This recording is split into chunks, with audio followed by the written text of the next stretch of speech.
Baruchat habaot, ladies, and welcome to another edition of Torah Anytime.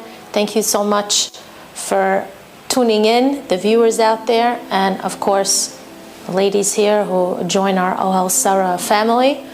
I just want to remind everyone out there at Torah Anytime, the viewers, that if you're enjoying the shiurim, please don't forget to click the follow button so that you're notified as to when the next shiur has been posted. We have been getting a lot of positive feedback, especially with the Shalom Bayit series, and we're just so happy that you're tuning in and that you're enjoying the classes and actually reaping the rewards. We are today continuing our series on Shalom Bayit with part 4 of a woman's characteristics. Notice how many classes we have to have for us. We're so complicated. We're complicated creatures. So we'll begin today with the students of Rabbi Meir Baal HaNes Alav Shalom, who asked him, "Mipnei ma isha kasha lepiyus vegever kal lepiyus?" Why is it that a woman is harder to appease than a man? And Rabbi Meir answered, "Zot mimakom shenivret." This one was born from a particular place, and the other one was born from another place. A man was created from the dust of the earth. Now, if you put the dust of the earth on a table, and you pour a bucket of water on that table, that dust is going to be nullified to the water. It's nothing. But a woman was created from the side of a man, from the hard bone. If you would place a hard bone that's as tough as a stone on that same table, and you would throw a bucket of water on that table, the bone will probably not move from its place. You see the difference? A woman doesn't easily forget the challenges or the pain that was caused in her life. The sensitivity that a woman possesses is so strong that no matter how many times a man will tell his wife to change that aspect in her, it just won't change. Men have to understand and accept that this is the way that HaKadosh Baruch Hu created the woman. If you hurt her, if you degrade her, or speak to her in any way that created pain in her, she will not forget it. Why? Didn't you ever hear the pasuk? Le'olam netzach sela va'ed, amen v'amen. Even after 60 years of marriage, when you're both in your 80s, she can still turn to you and say, "Shimon, remember when we were 32 when we stood under that bridge near the Hilton Hotel? You remember what you told me?" And you, Shimon, you say, "I was at the Hilton Hotel. When was I ever at the Hilton Hotel?" And she says, "Yeah, you don't remember you were wearing that awful blue shirt with the black buttons that I always told you I don't like. You don't remember what you said to me on that day?" She remembers what you wore and what you said. You hear this? A woman has a phenomenal memory. Therefore, a man has to be very careful not to offend or wound his wife, because if he does, it's a very dangerous proposition she will never forget. A guy once got in a very heated argument with his wife, and he inadvertently blurted out a few words that a man should never tell his wife, and I'm not even going to repeat them here. As the words came out of his mouth, he realized he made a big, big mistake. But it was too late, and his wife was already very deeply wounded. And he felt so bad that this guy the next day went out and bought his wife a BMW with a license plate that read "Sorry," S-O-R-R-Y. You think the brand new luxury car made her forget his words? The guy was sorely mistaken, because his wife was so excited, she thanked him profusely, made a big deal about the car, and she drove that car with the biggest smile on her face. Fast forward 5 years, the wife is driving in that same BMW, and she comes to a red light. She stops, and while she's waiting for the light to turn green, suddenly the tears well up in her eyes, and she says, I can't believe he said what he did 5 years ago. And she's still driving that BMW. You understand this? A woman has a hard time forgiving and forgetting. A husband is always busy telling his wife, Miriam, please, let's move on and start a new page. You know what? Let's start a new page in a new book. How's that? Men have this thing where they're always hoping for a brand new page. Every time they make a mistake, they want a brand new page. They want a clean slate. But to the guys out there, I say, it doesn't always work that way. Chachamim say it's not enough to request a brand new page. A man has to go out of his way to appease his wife. Now, if the men are going to ask, but why is it that a woman can never forget? I'm going to explain it to you. If I were to try to explain to you through a mashal, through a parable, what the difference between a man and a woman is, I would explain it like this. A man is the wrapper, and the woman is what's inside the wrapper. A man is like the guf, the body, and the woman is like the neshama, the soul. So let's talk about the body for a moment. Let's say you're playing ball and the body gets injured. You cut yourself. What do? You wash the wound, you clean the wound, you put some bacitracin ointment on the wound, you cover it with a Band-Aid, and after 2 weeks, when you remove the Band-Aid, you see that miraculously the cut was now healed. As a yafi. The body has an incredible way of healing itself. There are times you can't even tell there was a cut on your finger. That's a man. When he's hurt, you take care of his wounds a little bit, you pamper him a little bit, you put a Band-Aid on his wound, and he moves on and he forgets about it. But a woman is like the neshama. When the neshama is wounded, what kind of ointment are you going to put on the neshama, on that wound? What kind of Band-Aid can heal a wounded neshama? Did you ever see a tailor stitching up a torn neshama? You can't stitch up the wounded neshama. Therefore, a man should know that when he wounds his wife, the wound is very deep and it penetrates deeply into her neshama. And that's why she can't forget it as quickly as you can. The men should know and be advised that if they hurt their wives, instead of waiting too long, you should just try to appease her as quickly as possible. You should never leave your wife in her state of sorrow, especially if the pain was inflicted by you. If you're going to run away and you won't deal with your mistake, it's going to turn into a situation where you're going to find yourself in the Supreme Court by the time you come back home. What does that mean? It means that every record your wife ever stored in her mind about you, of all the things you said to her and did to her or didn't say and didn't do, are going to be brought up when you come back again. And things will only get worse. And then you're going to feel like she's kitchen sinking when all she's trying to do is point out all the times you never handled matters correctly. And then all that's going to do is make you feel badly about yourself. It's going to make you feel like you can never get it right. When in reality, you could have just taken care of matters immediately, and you didn't. You didn't. A man has to know that when he doesn't take care of the matter right away, every time he lets something go, his wife is collecting another grenade.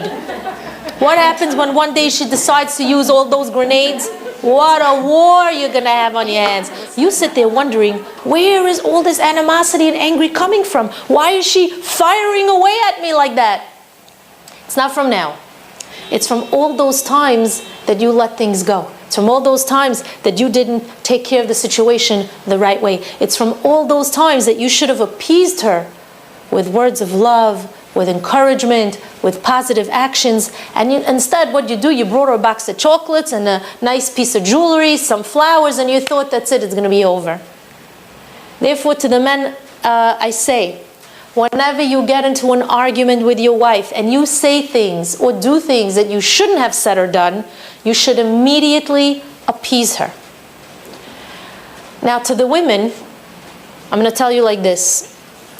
Although this is part of your nature, that you may never change that part, there's no reason you can't control it. There's no reason you can't minimize it. Although women are the types that have to say everything that's weighing in their hearts and their minds, you could work on yourself and not make mountains out of molehills. You could control what comes out of your mouth, and you could decide whether or not it's worth hurting your husband. You do have bechira chofshit at the end of the day. You could try to put away some silly arguments in a drawer. Just put it away and file it away as a file called silly arguments. You don't have to bring up every single word your husband ever said from the time you got engaged. You have to understand that a man is the type of creation that he could easily become frustrated. And the most frustrating thing for a man is when you tell him what he was, what he is, and how he's never going to change. Men don't like that. You have to be very careful. You know, you have to remember, ladies, Al tiskor lanu avonot rishonim. We ask HaKadosh Baruch Hu not to remind us of all those sins of the past, because if He did, it wouldn't give us the incentive to do tshuva, to repent. If a woman is constantly going to put the gear in reverse and always take her husband back to the past, that's only going to break him. It's not going to give him the incentive to want to be there for you. If you want him to change, this tactic isn't a good tactic, ladies. Now, I'm not telling you to forego everything that you feel, but try to put things into proper categories. Try to put things into proper perspective. Don't bring everything up all at once, all the time. You have to understand, there's just so much that a person can hear all the time. But the point is that a man has to do whatever he can to appease his wife. Moving on, there was another question that was asked to Rabbi Meir Ba'al HaNes. And from this question, we're going to take the road to the subject of compliments, Be'ezrat Hashem. His students asked him, Mipnei ma isha dabranit harbe vegever davran pachot? Why is it that a woman is a big talker, talks a lot, and a man talks less? Rabbi Meir was asked, why is it that a woman talks so much? A man doesn't have as much to say as a woman. Why? Rabbi Meir gave them the same answer that he gave them before. He says they were created from different places. A man was made from the dust of the earth. Now, if you would take an empty coffee canister, fill it up with dirt, and start shaking it, what are you going to hear? You're going to hear this sound. Shh, shh, shh, shh, shh, shh, shh, shh. Canister, you know what you would hear? Clank, clank, clank. Noise. That's the woman. A woman likes to talk, and a guy has to accept that hard, cold fact. Sorry, guys out there, what could I tell you? This is what it is. A woman likes to talk a lot, a whole very lot. She can talk until she literally turns blue in the face, and I mean that. She can talk. And you should know that she'll have a lot more to tell you in Olam Haba. It doesn't end. Talking is a woman's enjoyment. It's what she loves to do, and she does it very, very well. And if you notice, the men out there, if you talk to her for an hour, she could talk to you about 100 different subjects. A woman could get a lot done in her hour of talking. And then, after that hour is over, she always goes back to the first subject she brought up. Do you remember, Bichlal, what she spoke about at the top of the hour? You don't even remember. She remembers. Her enjoyment is talking. She loves to talk, to communicate. Not only that, but the men out there should know that a woman's favorite time to talk is when you're going to sleep. I don't know why. I don't know how this works, but that's the way it is. But she could be laying there in her pajamas with the blanket up to her nose, but suddenly all the gates of Shamayim open up to her. Sha'arei Orah, Sha'arei Bracha, Sha'arei Hatzlacha, Sha'arei Fedut, Sha'arei Komomiyut. She suddenly feels like she has to talk about her childhood and the activities that she did in high school. The entire past, present, and future suddenly enters her mind, and she feels this need to talk about it. She talks about Olam Hazeh, and you're already in Olam Haba. She's talking, and you're strolling through Gan Eden. And then, when she's finally finished talking at 4 in the morning, she asks you, did you fall asleep? What's going on, ladies? Go on. Did he fall asleep? Of course he fell asleep. The men out there, you realize whenever it's time to go to sleep, she suddenly wakes up? Do you ever realize that? You're exhausted and she's ready to philosophize. Even more than this. Even when she's upset and giving speeches of musar and she's frustrated and angry, like with the kids, she could very easily do a quick mental switch. You ever notice that? She could be screaming at the kids and she could be saying, I've had it. I can't take it anymore. I feel like I'm talking to the walls. Suddenly the phone rings. Is she going to pick up that phone or not? Of course she's going to pick it up because she's dying to know who it is. And when she picks up that phone, as she's going from, that's it, I can't take it anymore, I'm going to put my foot down, I have to be stricter about certain things, I'm not going to let things go anymore, and she picks up the phone, hello? It's true. Yes, of course I want to hear about your day. I can't wait to hear. Ding, ta, that's it. But when a man is fuming, and he's frustrated, and he's reached his peak, and that phone rings, he doesn't answer that phone. You know what he does? He rips the phone cord. And she's giving life-altering advice in the middle of her anxiety attack. No. A woman loves to talk. That part of her is not going to change. Therefore, to the men I say, if your wife likes to talk, if she enjoys discussions, why not allow her to enjoy herself? As tired as you are, you should listen to her when she wants to talk to you. You should be attentive enough to give your opinion on whatever she wants to share with you. And you should be aware of the fact that a woman likes to tell the same story about 100 times over. She never tires of the same story. So instead of telling her, Miriam, I already heard that story, you don't say that. You smile and you pretend like you never heard that story before. A wise man doesn't stop a person in the middle of telling over an exciting story. Because you know why your wife enjoys telling the same story again and again?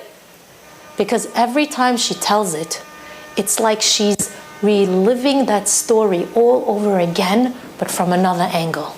She'll always find another angle to the story. So you should join her on her talking escapades, because that's what makes her feel good. Every day you should devote at least 1 hour to talking to your wife. And that hour should be spent speaking in a pleasant and calm manner. Not only that, but you should take her out at least once a week and spend time with her outside the house, qualitative time. And I'm telling you, if you listen to this advice, you're going to see that things are going to start getting better between you and your wife. Because the main investment that you should be making is the one where you're attentive to your wife and allow her to speak what's on her mind and open her heart to you. The ikar, the main investment you should make concerning your relationship is in the area of communication. And part of that communication is to listen to what your wife wants to share with you. Now, I know that a man has a problem in that he doesn't know what to talk about, and the woman has a problem of not knowing when to stop talking. We know that. But somewhere along the way, you'll both find that middle road, that shvil hazarav. But the point is that a woman likes to talk and she likes to be heard. So at this point, we're going to move on to a subject that is extremely sensitive and maybe even painful for some people, but it does have to be discussed. And that subject is compliments. To the men out there, we've already discussed the fact that a woman comes from the world of regesh, from the world of emotions. And we just learned that she likes to talk. A woman needs her husband to encourage her all the time. A man has to bestow many positive words upon his wife. You have to shower her with compliments. You have to give her encouragement. You have to accentuate all the positive traits that she has and talk about them so that she not only feels good about it, but that she realizes that you're aware of her strengths. You should compliment what she wears and how she wears it. A man must always tell his wife that he loves her. Now, we already learned in our previous classes that a man should tell his wife a few times a day that he loves her, that he appreciates her. Now, you may be fed up with saying it, but she could hear those words forever and ever. Tell your wife you love her. She has to hear these words from you. You have to tell her words like, my dear wife, you're so special. You're so talented. I'm so lucky to have you in my life. You're so beautiful. There's no one like you in the entire world. I love you. When you say these words, it penetrates a very deep part of her heart and it soothes her neshama. And obviously, it goes without saying, guys, that words without action will not be appreciated, because you're going to lose her confidence and faith in you. If you don't mean it, she'll know it. She'll stop trusting you. So if you tell her you love her, show her you love her. You should know that Rabbi Shimon Bar Yochai alav shalom taught exactly how a man has to encourage his wife and appease her.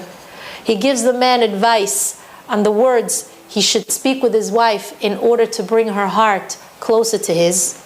So I would advise all the men out there to delve into this section of the Zohar Kadosh and heed the advice of Rabbi Shimon Bar Yochai.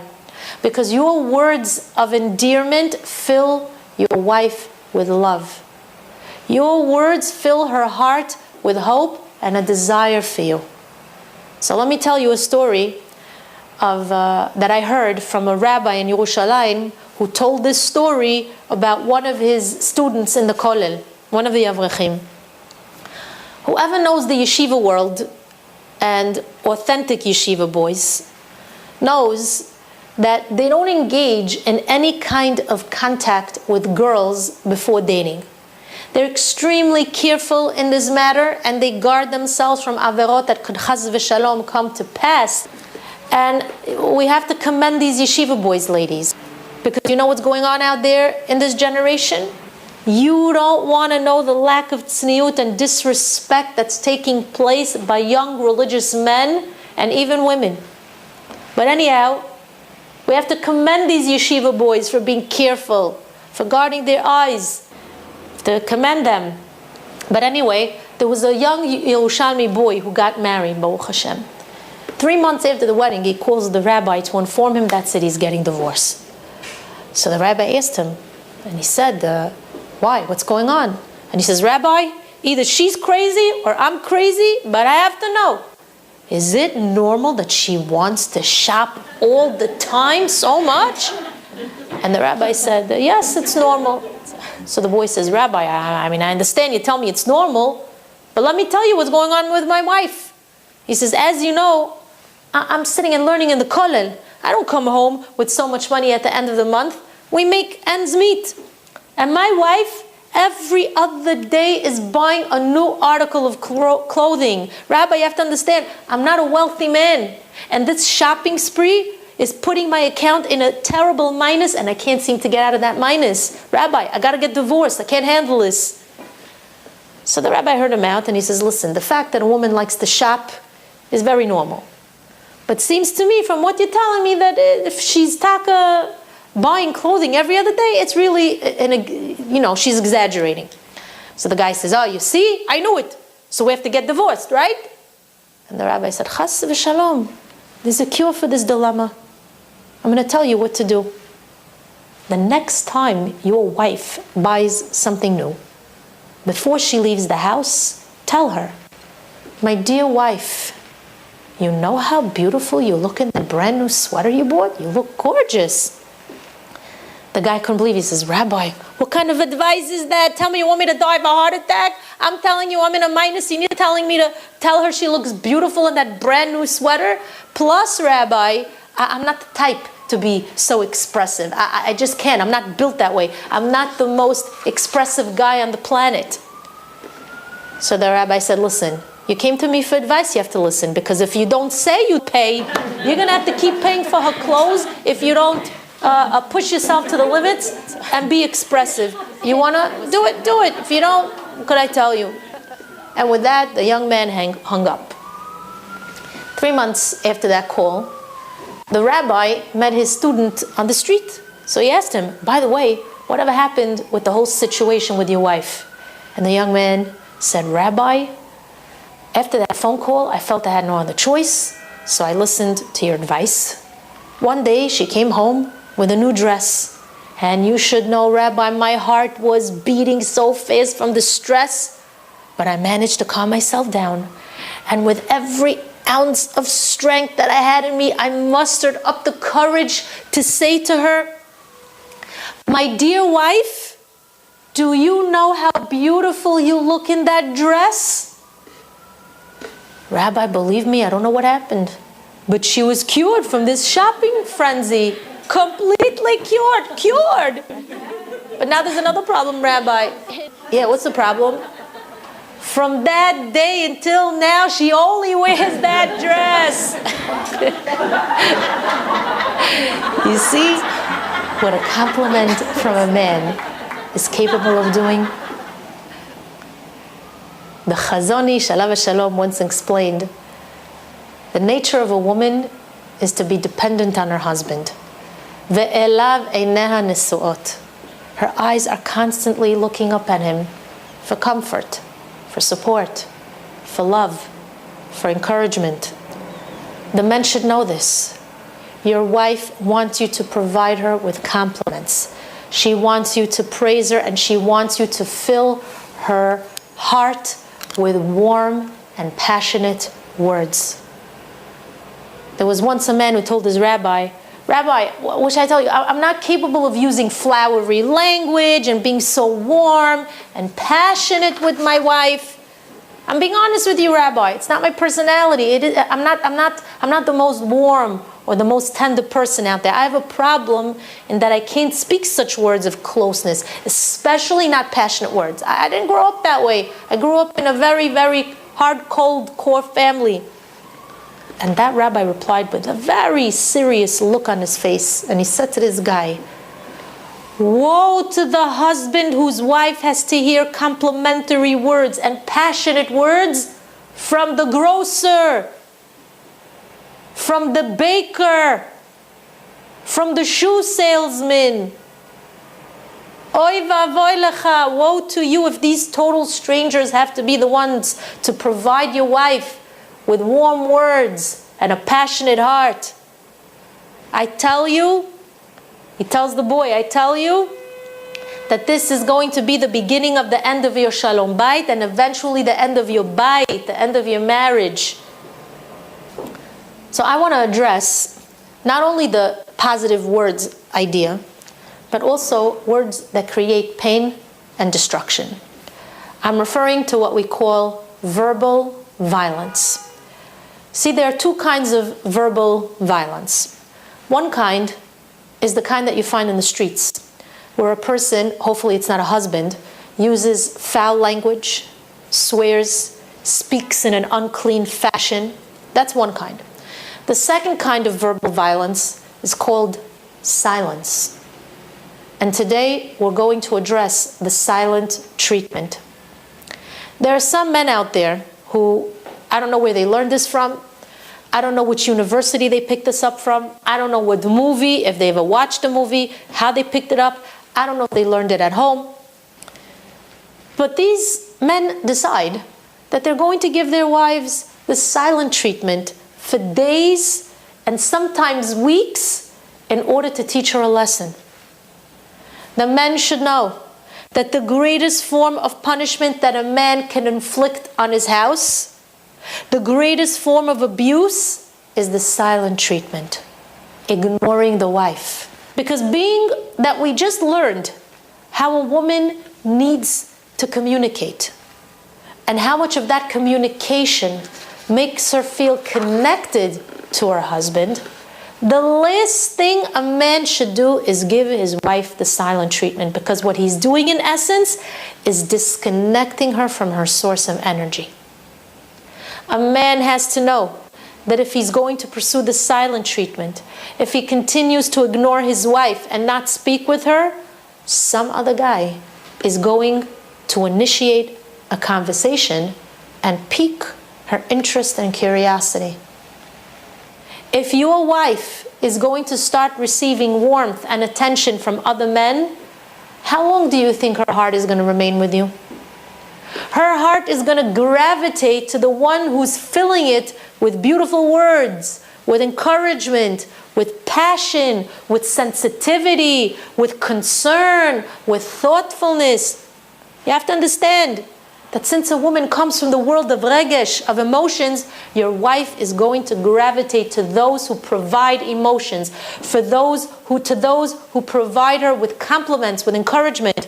It doesn't matter who's the one giving the compliments and the encouragement. It could be the teenage boy across the street.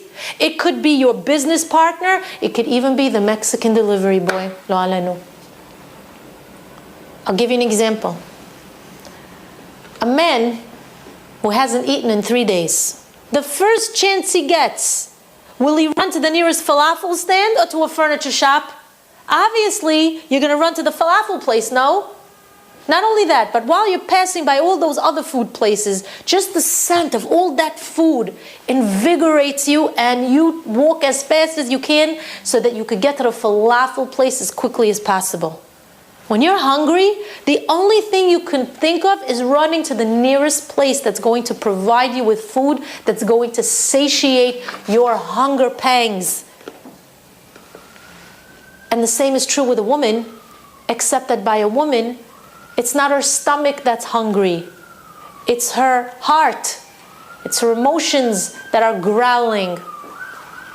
When a woman's emotions are not satisfied, whoever is going to provide her with emotional nourishment, she'll automatically feel a pull to that person. And if she's pulled in the direction opposite you, you could unfortunately start getting the ink and parchment ready for a get. There's a story, a true story, that took place in Eretz Yisrael many years ago that's going to magnify this point. There was a woman, we'll call her Suri for our class today, who called a particular rabbi that deals with Shalom Bayit issues, and he told over this story. Suri began to pour out her heart to him concerning the fact that her husband doesn't compliment her, doesn't encourage her, never speaks warmly towards her. And she told the rabbi, "Rabbi, he's a cold fish who always looks for my flaws and points them out whenever he has a chance. He could never be happy with anything that I do, even if for somebody else, it's going to be perfect. If he sees a chair out of place in the dining room, he gets upset and he calls me a slob. If I'm wearing a nice dress, he'll tell me that the hem is not straight. No matter what I do to please this guy, he's never satisfied. But worse, Rabbi, the emotional abuse is heightened by the fact that he never offers a positive word of encouragement or a warm gesture of love. He never tells me he loves me. I never hear the words, 'Suri, I'm so proud of you. I love you. You're beautiful.' My heart is empty of loving words, and it's full of criticisms and put-downs.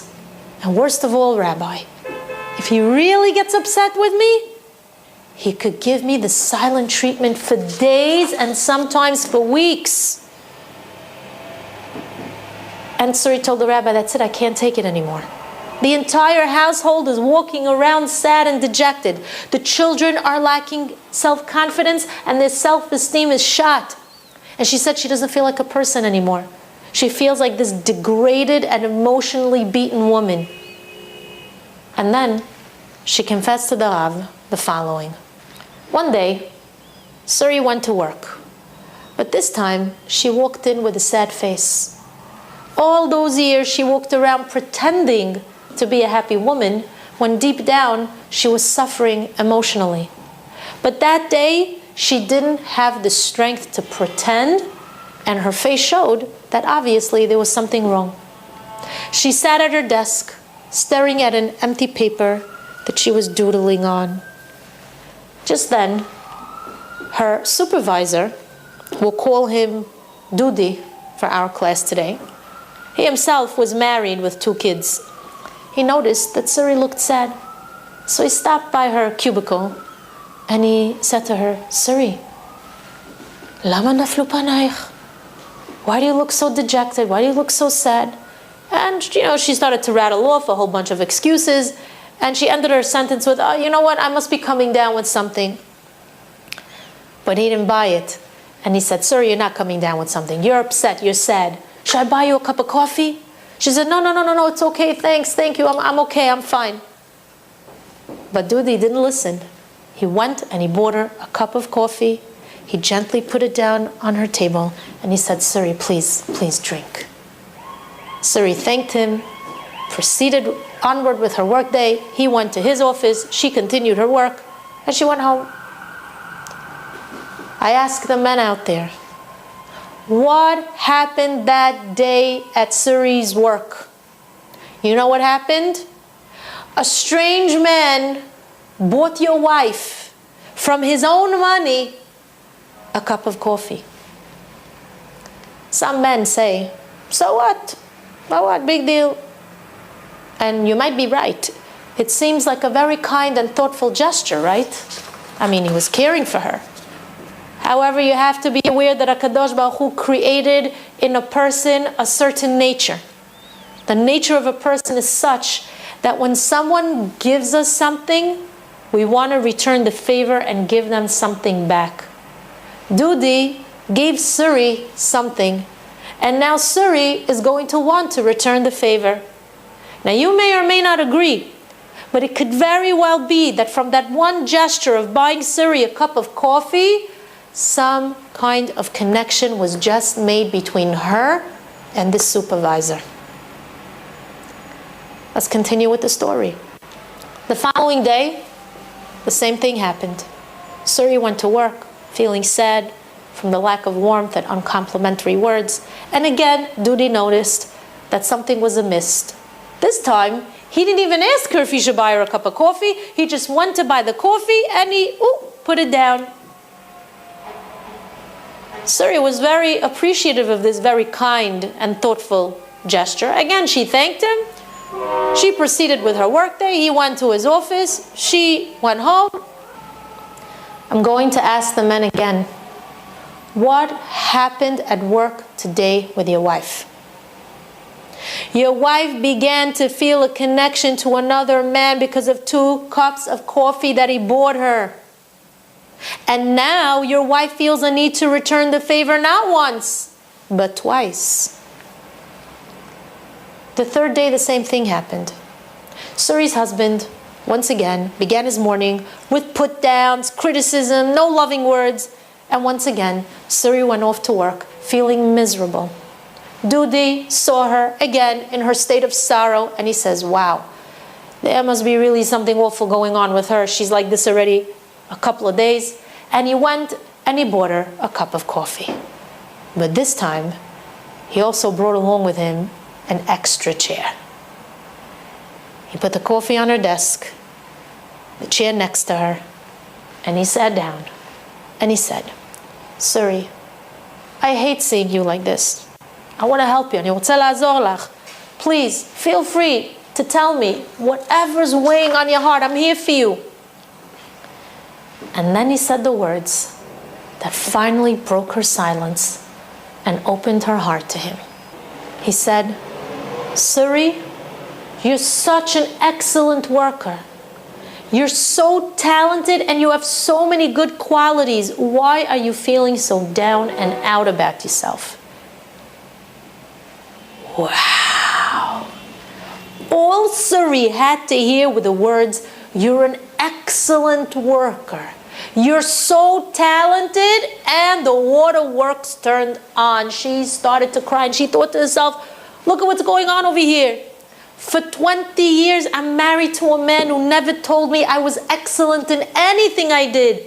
And this total stranger recognizes my strengths and talents. That realization hit her so hard, she just couldn't stop crying. But not only that, she opened her heart to Dudi, and she told him everything that she was going through at home with her husband for the past 20 years. Oy to the man whose wife finds a strange man who's going to be her emotional companion. Because Dudi was a nice guy. He was playing marital counselor. He kept telling her, I completely understand you. Seems like you're going through a hard time. But you have to understand he's your husband. You should open your heart to him. Tell him how you feel. Forgive him for all those years that he wasn't there for you and that he treated you like this. Go with him for help so that you could save your marriage. Sounds great, no? Every day for 2 weeks, Suri and Dudi spoke about her marriage as Suri unburdened her heart to him and Dudi played the role of the marital counselor. After 2 weeks, Dudi told Suri, you know, Suri, I should know I really want to help you because I feel you're such a good person. I feel you're an amazing person. But the truth is that we're taking a little too much time from work to discuss personal matters, and all the workers are not really happy with that. So maybe instead of speaking here, when we're done with our shift, we can continue our discussion at the coffee shop across the street. Ladies and gentlemen, it all started in the coffee shop across the street and ended at the Holiday Inn across town, where after that terrible Avera, Suri's husband was forced to hand her a get. And Dudi's wife was so betrayed that she divorced him. 2 homes were destroyed and several children became like yatomim. And if you think that these kinds of stories are scarce and that they're isolated incidents, you're mistaken. There are dozens upon dozens of couples who have experienced this kind of scenario. A man could be a very good person deep down. You could be very good. But you may not have learned what it really means to please your wife. Maybe you didn't learn what a woman is really all about and how she functions. Maybe nobody ever taught you about the special and exalted qualities of a woman. Maybe nobody guided you towards a meaningful relationship. You guys out there, you're not cruel people. You just haven't been taught properly, and maybe not even at all. Unfortunately, there are some men out there who never take the time to want to know. And for some reason, they think that their marriage is going to get better as the time moves on. It's just a phase. For 20 years, it's just a phase. But that's not realistic. The men have to remember from the earlier classes that love is the act of giving. When a person gives, he learns to love. If someone else is going to give your wife what you don't provide her with, you'll lose your wife to that person. And guess what? Even if she remains married to you, and she never sins, chaz v'shalom, but her mind, her neshama, and her heart will always remain connected to the person who gave her what she lacks from you. You know what's going on out there in the world? Just go back to the story of Gan Eden. Think about the story of Gan Eden.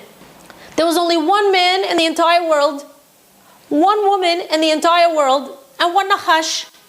There weren't too many players in the story of Gan Eden. That one woman in Gan Eden was seduced by that one Nachash, and he succeeded. What men have to know is that we're not living in Gan Eden anymore. You don't only have one Nachash to contend with. When your wife walks down the street, when she's in the public domain, there are hundreds of snakes that she can fall prey to out there. So if you're not going to provide her with spiritual and emotional nourishment, if you won't fill her needs, if you won't be the one to care for her and be there for her, if you're not going to be the one to bestow upon her all the compliments and encouragement and warm words, some nachash out there will do his good work instead of you. Don't forget, the guys out there, we're not living in the most modest and purest of generations. It's not a secret that the walls of tzniut that our avot and imahot tried so hard to put up have now been breached, and that there are things going on in our Jewish communities that should never take place within a nation that's considered mamlechet kohanim v'goy kadosh. If you're not going to give your wife all the love, all the attention and consideration that she needs and deserves from you, somebody else is going to do it instead. And that brings me to the next topic that's extremely uncomfortable for me to discuss, but it has to be said. The men have to know that besides all the love and all the warmth and all the compliments that you have to bestow upon your wife, there's something else you need to do for her, for you, and for the whole family.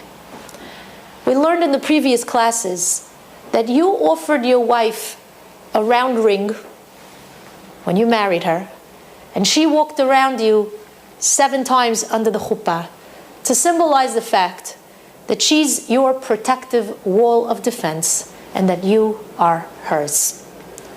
Part of caring for your wife, part of caring for yourself and your bait ne'eman, is to ensure that your neshama and hers is constantly growing in the areas of ruchaniyut. You can't protect your wife or your home if you allow certain things to take place. All those things that resemble the secular world are not creating a protection for your home. You have to know that you are only inviting trouble. So during that hour that you spend with your wife, besides talking about each other's day and giving each other love and compliments, spend a few minutes sharing a nice Torah thought. Spend a few minutes, a little bit on hashkafa, musar, so that you could strengthen each other's ruchaniyut. The men have to protect their wives from the secular world that's infiltrated our communities and our homes.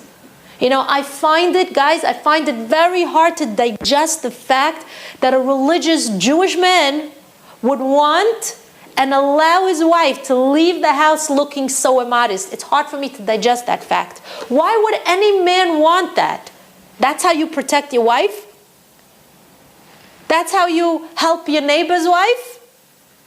You know how many of your neighbors are thinking about your wife during the day and even during the night? And you're okay with that? You're proud of that? You like it? You have to feel ashamed and embarrassed to be proud that other men are enjoying your wife. You should feel sorry for the other men's wives and have compassion on them.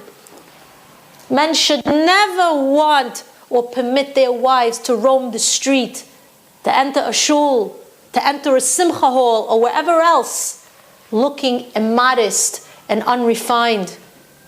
The men out there, you have to stop telling your wife to buy the tight clothes and short skirts that you demand that she wears. How many women tell me, aval hu rotzeh, he wants me to. Don't do that, because you're offending the Ribono Shel Olam and you're degrading your wife, and worse. You're breaking down the walls of tzniut, which may one day backfire on you. Not necessarily in the way that you think, but bracha may not come to your house.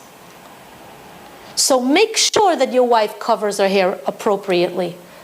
And stop demanding that she wear those long shaitels that make her look like a single woman. Stop telling her to wear tight shirts and short skirts. Make sure she looks like a modest woman. You need to protect her from all those negative influences out there. Not encourage her to pursue those averot. And to the women out there, I'm going to tell you, if Dudi offers you a cup of coffee, You shut him down completely and immediately, no matter what he's going to think of you. You never accept a gift, not as much as a cup of coffee from a man who isn't your husband or a family member. And even a family member, it's a problem if it's not, let's say, a son. Because that's how averot begin. A woman has to apply her tzniut immediately, and you have to be on your tippy toes against all those immodest men out there who are waiting for the chance to push you against the tree so you could taste from the forbidden fruit. Don't give any man the slightest opening to approach you other than in a business-like manner. You have to protect yourself.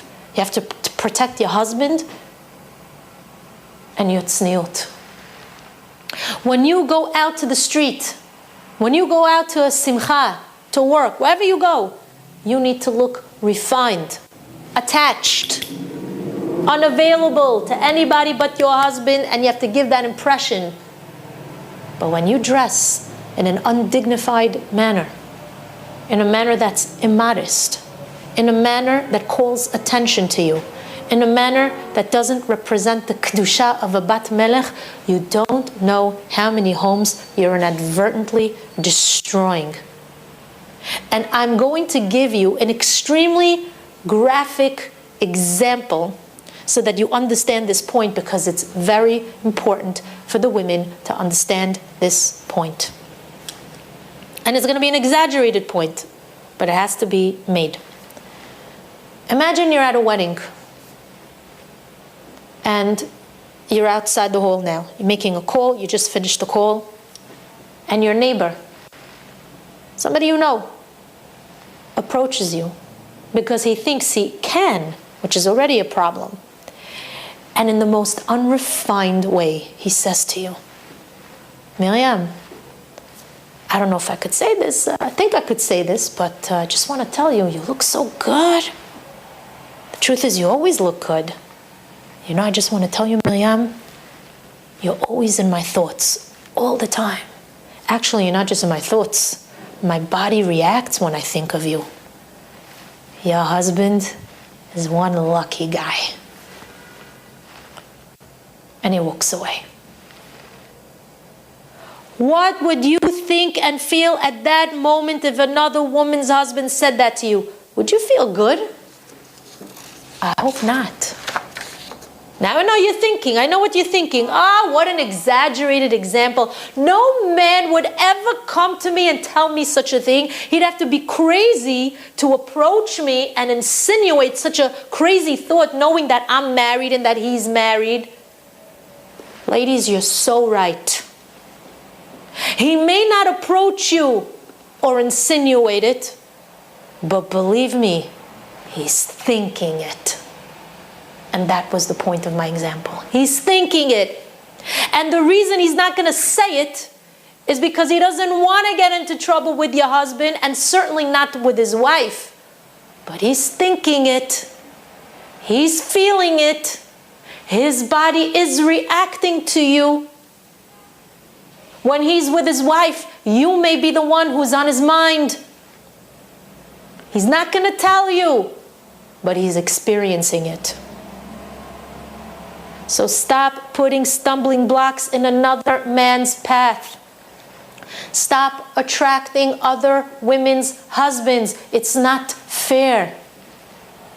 When you dress the way you do and behave the way you do, you don't realize how much damage you're creating, not only for your household, but for all of Am Yisrael. Now let me tell you something else, Chamudale. In the same way, other women's husbands are looking at you and thinking of you, your husband is also looking at other women and thinking the same thing that those other men are thinking of you. A man is a man. Your friends who dress immodestly, they're not helping you, neshama tova. Get that through your head. And your husband is never going to admit to you as to which one of your friends his heart is beating for when she walks into your house. In the same way you think, that neighbor's never going to tell you. That neighbor's never going to approach you. That's right. And your husband is never going to tell you either what he thinks of that friend of yours. Instead, you know what your husband might tell you? Miriam, maybe you should buy a tighter sweater. I like women in tight sweaters. Instead, he might say, you know, Miriam, maybe you should buy a longer sheitel. I like women in long hair. I want my wife to be appealing. You and I both know what a man is really saying when he begins to talk this way. From where does a man know about tight sweaters and long sheitels and short skirts? Because he's seen it on one of your friends and he likes it. So now he wants to see your friend in you. So ladies, I encourage you all, please do away with all that clothing that you own that isn't befitting a Bat Israel. Please be more careful with your tzniut. Please maintain the standards of our Chachamim. Please do not desecrate HaKadosh Baruch Hu's holy name. A woman should protect her husband, and a husband has to protect his wife. I want to tell you a story that took place during the era of the great Tanaim in order to solidify this point. But we're going to stop here, and we're going to continue the final chapter of a woman's characteristics the next time that we meet. And at that meeting, I'm going to tell you the story, and we'll discuss the last part of a woman's characteristics. Until then, I want to wish you all an amazing, amazing day filled with siyata d'shmaya, bracha v'atzlacha, and clarity. And may Hashem give you the strength to walk in His ways always, so that you could be zeicha to greet the Mashiach this year. Be'ezrat Hashem, bekarov mamash. Amen. Ken, yehi ratzon.